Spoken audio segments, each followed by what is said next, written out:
Bismillahirrahmanirrahim. Selamat datang kembali di seri kuliah fisika dasar. Kita akan membahas lanjutan pembahasan mengenai difraksi.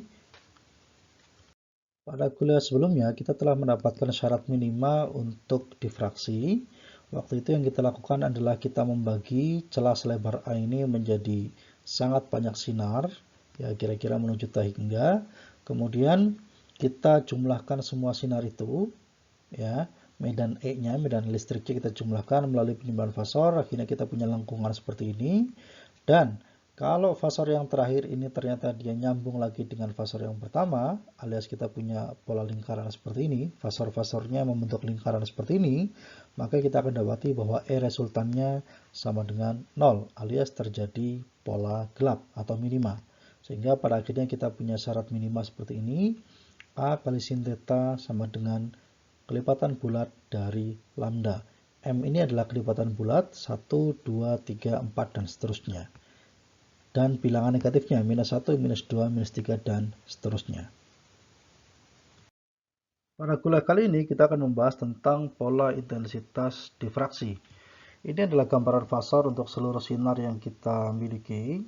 Jadi ER ini adalah resultan dari seluruh sinar, beda distrik oleh seluruh sinar, dan lengkungan yang warna merah ini adalah kumpulan dari fasor-fasor bagi seluruh sinar. Nah, kita tahu bahwa intensitas itu dia sebanding dengan E resultan kuadrat, seperti ini, hubungan ini. Kemudian I0 itu dia akan sama dengan nilai intensitas maksimum yang bisa dibentuk oleh difraksi, ya, oleh seluruh sinar yang mengalami difraksi. Dan I0 nanti akan sebanding dengan EM kuadrat, ya, jumlahan maksimum dari E resultan. Nah, jumlahan maksimum dari E resultan itu didapat ketika semua fasor ini itu dia tidak membentuk fasanya itu sama dengan 0. Jadi kalau yang merah pertama, fasor pertama dan yang kedua tuh sudut fasanya itu 0, yang kedua dengan yang ketiga juga 0, dan seterusnya, maka kita akan dapati jumlahan fasornya jadi maksimum. Jadi nanti fasornya jadi lurus saja ke sana, ya. Nah, panjang fasor total ini akan sama dengan panjang lengkungan ini yang merah ini, ya, panjang lengkungan ini adalah E maksimum.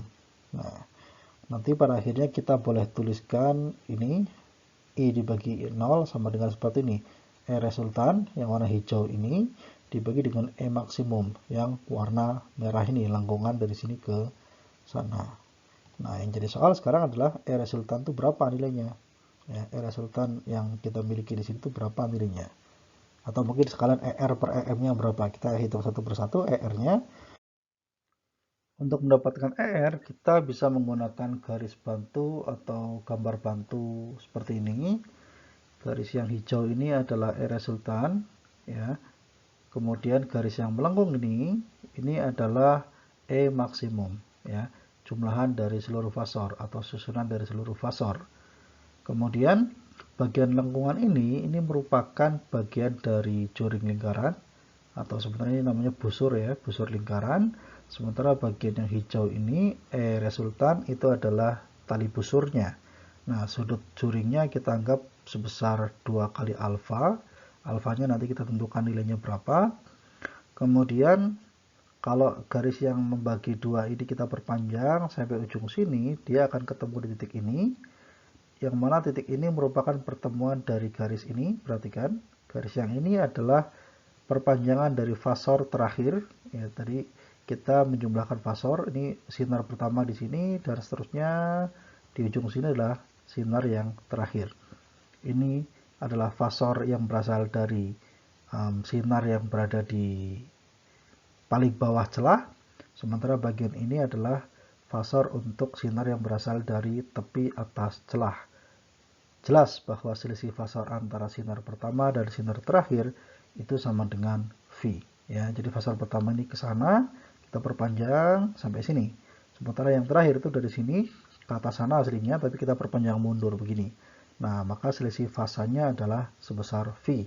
Dan tentu saja V ini akan terkait dengan ini, ada di sebelah kiri, ya. Beda fasa antara fasor pertama dan yang terakhir, dia akan bergantung pada lebar celah. Dia totalnya adalah K kali A sinus theta. K-nya adalah 2pi dibagi lambda.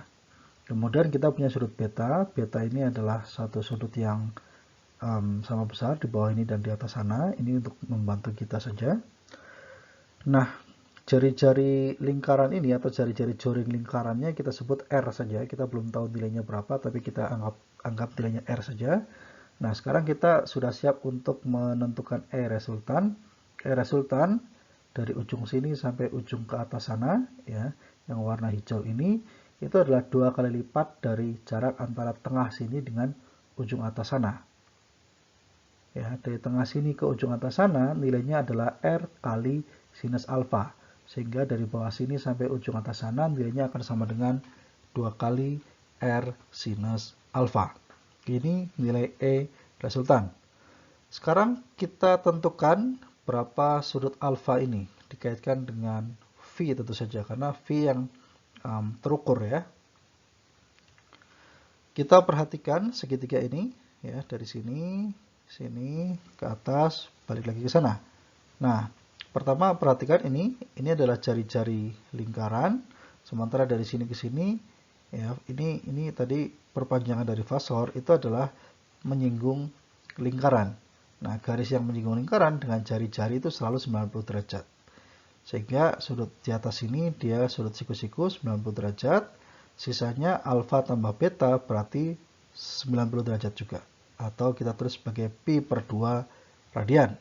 Ya, sehingga alfa ditambah beta sama dengan pi per 2 radian. Selanjutnya kita perhatikan sudut di bawah sini. Ini adalah sudut yang berpelurus satu sama lain.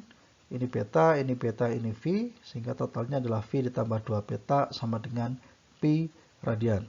Nah, tinggal kita eliminasi dari dua sini. Persamaan yang pertama, baris pertama ini kita kalikan 2. Jadi 2 alfa ditambah 2 beta sama dengan pi.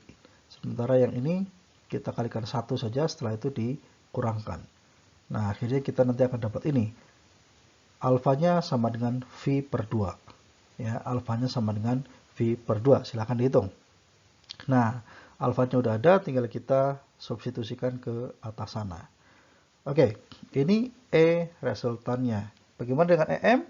EM itu adalah, sekali lagi, ini adalah lengkungan yang warna merah ini. Ya, lengkungan yang warna merah. Ini adalah busur lingkaran, sehingga nilainya adalah R jari-jari kali sudutnya. Sudutnya adalah 2 kali alfa. Dengan demikian, kita bisa dapat hubungan di sebelah kiri ini. Tadi kita ambil dari sana ya, I per I0-nya adalah E resultan dibagi EM dikuadratkan. Kita akan dapatkan ER-nya adalah yang ini, 2R kali sin alfa, sementara EM-nya adalah 2R kali alfa. Ini dibalik susunannya, urutannya 2 sama 2 hilang, atau bisa dibagi sama dengan 1, R sama R juga 1, sisanya tinggal sinus alfa per alfa dikuadratkan. Nah, jadi kita punya intensitas I sama dengan I0 kali sin alfa dibagi alfa dikuadratkan. Dan jangan lupa, alfa itu nilainya adalah V dibagi 2. Ya, alfa itu V dibagi 2. Dan V nilainya ada di atas ini. Nilainya adalah K kali A sinus theta. Bagaimanakah bentuk kurva dari intensitas ini? Ini dia pola intensitas difraksinya. Tadi kita punya fungsi intensitas seperti ini. I sama dengan I0 sin alfa dibagi alfa dikuadratkan. Kalau diplot hasilnya seperti ini pada gambar ini. Sumbu vertikal adalah intensitas dan sumbu mendatar adalah A kali sinus theta.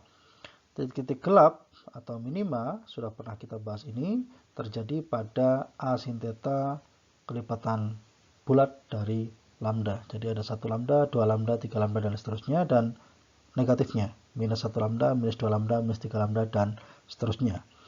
Kemudian kalau kita amati di sini, bagian tengah intensitasnya sangat tinggi, sementara bagian yang tepi itu makin kecil dan makin kecil. Kenapa makin kecil?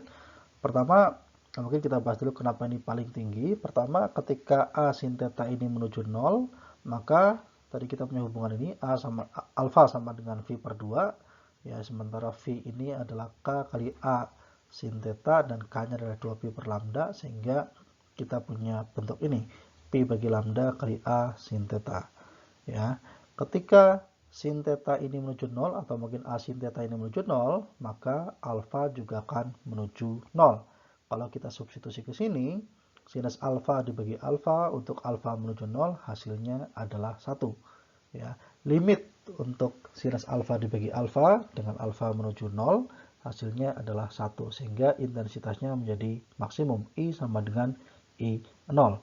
Sementara ketika alfanya besar, ya, atau mungkin ketika A sin theta ini besar, maka dari hubungan ini kita akan dapatkan alfa juga membesar. Kalau alfa membesar, kita substitusi ke sini, maka kita akan punya seper alfa, ya, yang alfanya membesar, berarti dia akan mengecil, sehingga intensitasnya akan mengecil, atau sinarnya atau polanya akan menjadi semakin redup, dan semakin redup. Kita lihat di sini ketinggian dari K ini jauh lebih rendah dibanding titik I, dan titik M lebih rendah lagi, mungkin kira-kira menuju 0. Bagian yang tengah ini kita sebut sebagai terang pusat, dan jarak pada layar antara titik H dengan titik J kita sebut sebagai lebar terang pusat. Berapa panjangnya, berapa lebar terang pusat itu, silahkan dipikirkan.